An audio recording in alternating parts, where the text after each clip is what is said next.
अस्सलाम वालेकुम वरहमतुल्लाह। 10th class के मैथमेटिक्स में हम चूंकि दो एक्सरसाइजेस कंप्लीट कर चुके हैं, जो हमारा चैप्टर है सरफेस एरियाज एंड वॉल्यूम्स। तो आज हम एक्सरसाइज 13.3 करने जा रहे हैं। इस एक्सरसाइज में थोड़े से डिफरेंट टाइप के क्वेश्चंस हमें मिलेंगे। अगर एक शेप का कोई मटेरियल, कोई थिंग है हमारे पास, कोई सॉलिड है, तो उसको हम दूसरी शेप में कन्वर्ट करते हैं। लेकिन हमें यह ध्यान में रखना है कि वॉल्यूम कभी चेंज नहीं होता है। मिसाल के तौर पे अगर हमारे पास कोई स्फेरिकल शेप की कोई चीज थी, इसको हमने कन्वर्ट किया कोनिकल में, यानी मटेरियल वही इस्तेमाल किया, जो जितना वॉल्यूम इसका था उतना ही इसका भी आ जाएगा वॉल्यूम। फिर हमें जो बाकी डायमेंशंस, कुछ डायमेंशंस हमें दी गई होंगी वहीं से, कुछ हमें वहां से निकालने होंगे। तो हम डायरेक्टली इसमें क्वेश्चन नंबर 1 पे आ जाते हैं। तो धीरे धीरे आपको इंशाल्लाह अच्छी तरह से ये समझ में भी आएगा कि कैसे ये क्वेश्चंस हमें सॉल्व करने हैं। पहला जो क्वेश्चन है, a metallic sphere of radius 4.2 centimetres. We are given radius of sphere, radius of a metallic sphere that is 4.2 centimeters is melted. इसको हमने मेल्ट किया इस स्फीयर को। It was spherical in shape having diameter of 8.4 means radius of 4.2 centimeters, and now it was melted and recast into the shape of a cylinder of radius 6 centimeters. एक cylindrical shape हमने दी इसको। नए सिरे से जब हमने इसको रिकास्ट किया तो उसका जो डायमीटर है that is 12 centimetres means radius is 6 centimetres. Find the height of the cylinder. अब हमें हाइट ऑफ द सिलेंडर, ये कितना लंबा सिलेंडर होगा, ये हमें देखना है। तो सबसे पहले हमें पता होना चाहिए कि हमें क्या दिया गया है। Radius of sphere, late it be r1, क्योंकि हमें यहाँ पे दो चीजों का रेडियस दिया गया है वहीं से। Let it be r1, it is 4.2 centimetres.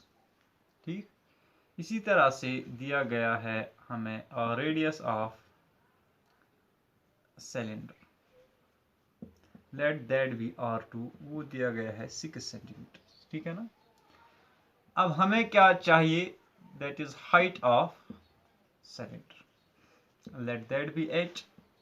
तो वो अभी हमें पता नहीं है, लिहाजा हम अभी यहाँ पे note of interrogation means it is asked in the question, so we will find it out. तो हमें क्या दिया गया है, वी नो दैट यहाँ पे वॉल्यूम ऑफ सिलेंडर जो होगा, resulting cylinder, that is equal to volume of metallic sphere. ठीक है ना। अब वॉल्यूम ऑफ सिलेंडर क्या होगा, इट विल बी, एक तो पाई और इसका रेडियस कितना है r2, पाई r2 स्क्वायर इंटू h। ठीक है ना। तो यहां पे मैंने ब्रैकेट इसलिए रखा कि आप कंफ्यूज ना हो जाएं, तो आप इस तरह से भी लिख सकते हैं r2 स्क्वायर h। ये किसके बराबर होगा, it will be the volume of sphere which is 4/3 into पाई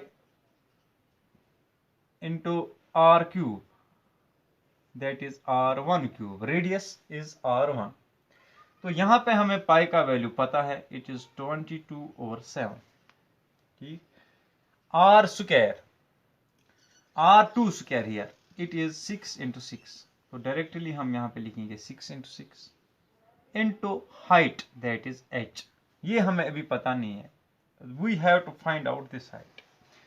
ये किसके बराबर होगा, it will be 4/3 into pi, that is 22/7 into r cube, that is 4.2 into 4.2 into 4.2। इस तरह से हमें हाइट जो है ना ये आसानी से मिल जाएगी। अब हमें कैसे पता चलेगी इसकी हाइट? हम डायरेक्टली h को मैं इसी तरफ रख रहा हूं, ठीक है ना। ये जो बाकी पोर्शन है h के बगैर, इसको मैं इसी स्टेप में फिलहाल राइट साइड में ले रहा हूं। यहां पे हम अगर चाहें तो रिड्यूस भी कर सकते हैं, जैसे 7 1s are 7, 7 6s are 42, that is 0.6 आएगा ऊपर, क्योंकि ये 4.2 है। इसी तरह से 3 1s are 3, 3 1s are 3, 3 4s are 12, means 1.4, 4.2 के बदले 1.4। अब देखिए नीचे कुछ भी नहीं रहा। या अगर हम इस स्टेप में रिड्यूस ना करें, पहले हम इन चीजों को जो हमारे यहाँ पे प्रोडक्ट में है h के साथ, अगर हम इनको पहले राइट साइड में लेके जाएं, तब हमें और आसानी हो जाएगी। आप ये मान लीजिए कि यहाँ पे हमने कुछ भी रिड्यूस नहीं किया, तो हमें क्या h का वैल्यू क्या मिलेगा? h will be equal to 4/3 into 22/7 into 4.2 into 4.2 into 4.2। ये ऑलरेडी जितना था यहाँ पे। इसके अलावा यहाँ पे ये इंटू 22/7, ये क्या बन जाएगा? इंटू 7/22 उस साइड है, ठीक है ना। ये इंटू 22/7, ये 22/7 और ये 7/22 यहीं पे कैंसिल हो जाएंगे। इसके अलावा ये 6 इंटू 6, यहाँ पे इंटू में थे तो यहाँ पे हम डिवीजन में लिखेंगे। मैं इस तरह से भी लिख सकता हूं। अच्छा, डायरेक्टली हम लिखेंगे 6 इंटू 6, ठीक। तो और भी आसानी हमें हो जाएगी इस तरीके से। वो कैसे हो जाएगी? 6 1s are 6 1s are 6 7s are 47 42, 6 7s are 42। तो आप देखिए, अब मैंने 6 और 6 यहाँ पे कैंसिल किया, 6 और 4.2 और 6 और 4.2। तो ऊपर जो हमें न्यूमरेटर में मिलेंगे, h will be equal to 4 into this 0.7 into 0.7, ठीक है ना। फिलहाल इतना, ये 3 और ये 4.2 में यहां पे रिड्यूस कर रहा हूं, इट विल बी 1.4 इंटू 1.4। अब ये देखिए आप कितनी आसानी हो गई हमें ये क्वेश्चन सॉल्व करने में। और हमें ये भी पता है कि 14 4s आर हाउ मच? 42।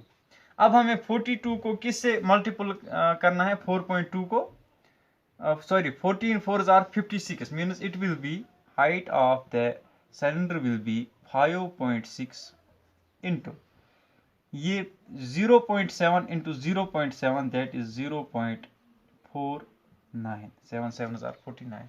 अब इन दोनों को सिर्फ हमें मल्टीपल करना है, तो हमें मिलेगी height of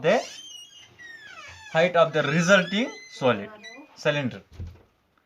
So it will be 5.6 into 0.49, that is equal to 2.744, means height of the resulting cylinder will be 2.74 centimeters, ठीक है ना। मैंने यहाँ पे आपको 2 डेसिमल्स लिखा, ये 7.44 आ रहा है, 74 भी हम लिख सकते हैं। तो इस तरह से हमने डायरेक्टली यहाँ पे height of the resulting cylinder निकाली। इसके अलावा भी और भी तरीके हैं कि जैसे मैं डायरेक्टली यहाँ पे पाई और पाई को कैंसिल कर सकता था, ठीक है ना। और इसके बाद सिर्फ r² h यहाँ पे ये, और यहाँ पे भी थोड़ी सी मैं कैंसिलेशन करता तो डायरेक्टली हमें 1 या 2 स्टेप्स में आंसर निकल सकता था।